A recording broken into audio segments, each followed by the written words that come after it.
Hello, good evening. Welcome sa The Blue Room. So, dito naman ako, si Jean.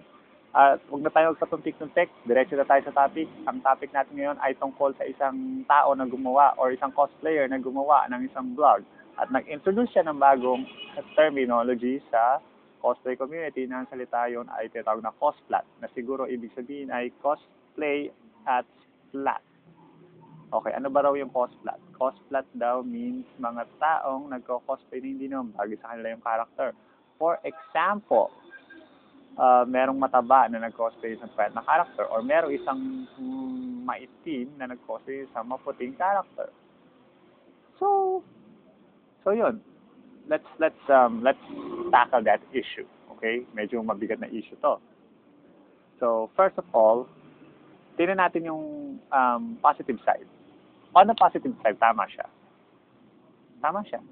So, kung kailangan nyo ng, yun nga, kung magko-cosplay kayo, piliin nyo yung character nyo para naman hindi kayo mapahiya. Di ba? Isa sa fundamental tips yan. Halimbawa, kung medyo mabigat ka, well, dapat cosplay mo yung medyo mabigat din, di ba? Pero kadalasan mahirap makakita ng ganun. So, or eto pa, kung talagang gusto mong mag-cosplay ng payat na character, medyo gumawa ka ng effort, di ba? Pwede ka lang pag-diet. Pero minsan mahirap din gawin yun eh. Right? So, ganito. Yun ang positive side na dapat naman marunong tayong pumili ng characters. Now, let's go on the negative side. Okay? Because there's always two sides to a coin. Alam nyo, personally, nung nabasa ko yung vlog na yun, nasaktan ako. Nasaktan ako personally. Ako kasi, may mga kaibigan na nahulog sa kategory na yon, na hindi ganong kagandahan, hindi ganong kaputian, hindi ganong ka-sexy, pero mga cosplayers. So nasabi ko nung nabasa ko yung Virgo, sino ba tong taong to para manghusga? Di ba? Sino ba tong taong to para manghusga sa mga taong ganito na gusto rin naman mag-cosplay? Alam nyo, nasa malaya tayong bansa. This is a free country. This is the Philippines, Republic of the Philippines. We are in a democracy. So lahat tayo may karapatan, may kalayaan. Kalayaan ay pinaglaban ng ating mga ninuno. No, wala pa nung mga panahon ng Kastila, Amerikano, Hapon, pinaglaban yan. So ngayon tinatamasa natin yan. So kailangan naman gamitin din natin yung ating kalayaan. Okay? Kung gusto ng tao na mag-cosplay, karapatan niya yun.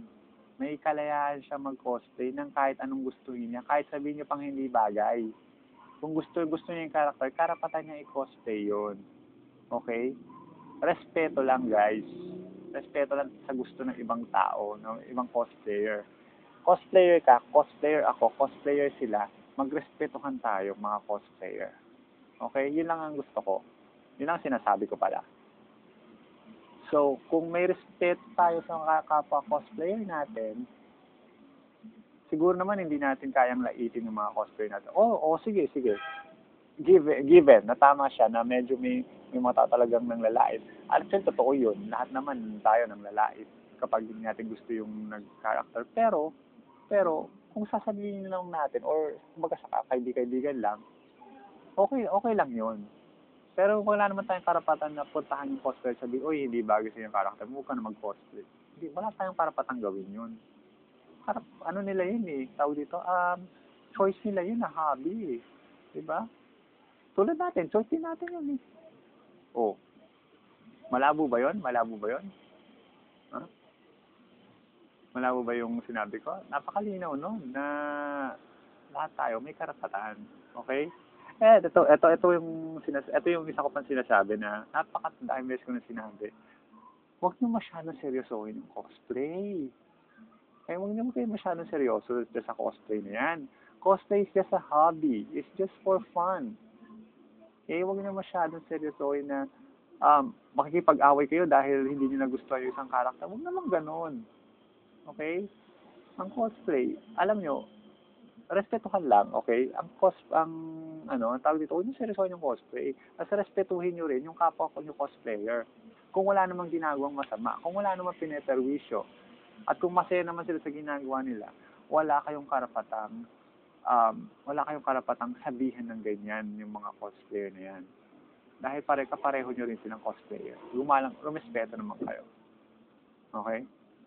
So, ayun. So, sinabi ko nga, wala naman silang masamang ginagawa. Kami, bumabanat kami. Ang amats, bumabanat sa mga manyakis, sa mga epal, sa mga photo manyakis na yan, binabalatan. Kasi masama yung ginagawa nila. Sa mata namin, masama yung ginagawa nila. Pero never kami bumanat sa mga tao na gusto lang mag-cosplay ng karakter nila na wala naman na para sa wala naman silang masamang ginagawa.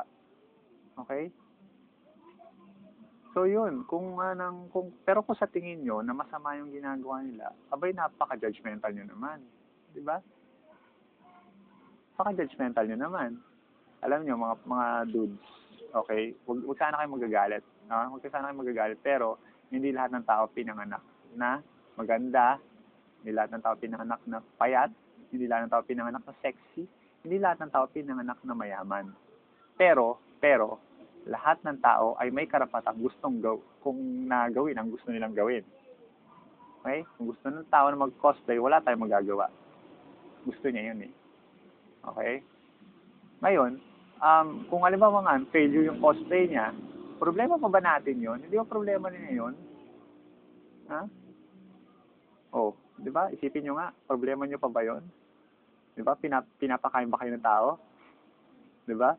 Kung bang failure yung cosplay niya, hindi kayo kakain ng hapunan? Hindi naman, di ba? Oh. Diba? Masyado kayo exaggerated kayo eh. Okay? Sana seryoso cosplay. Hindi seryoso na cosplay. Hindi seryoso ang cosplay. Kayo naman, oh. Huwag kayo masyadong judgmental. Huwag kayo masyadong mapanghusga. Masama yun. Okay? Sabi ko nga sa inyo, hindi lahat ng tao pinanganak na gano'n. Hindi lahat ng tao pinanganak. Kung huwag kayo masaktan, ha? Hindi lahat ng tao pinanganak na kung ano ang meron kayo na maganda. Hindi lahat ng tao may gano'n. Okay? Pero lahat ng tao may karapatang mag-cosplay. Okay? So, yung cosplat na word na yan, wala yan. So, mali yung meaning niyan, mali yung message niyan. Mali yung message niya para sa akin. Okay? So, at yun. At ito nga pala, ano nga pala yung, meron pa ako isang gusto sabihin. At ayun, may sinabi rin yung nag-vlog na yun, nasa Japan daw, ay lahat sila nagbibigay ng effort na mapuputi ng mga nagbibigay ng effort sa pagko-cosplay. Eh sa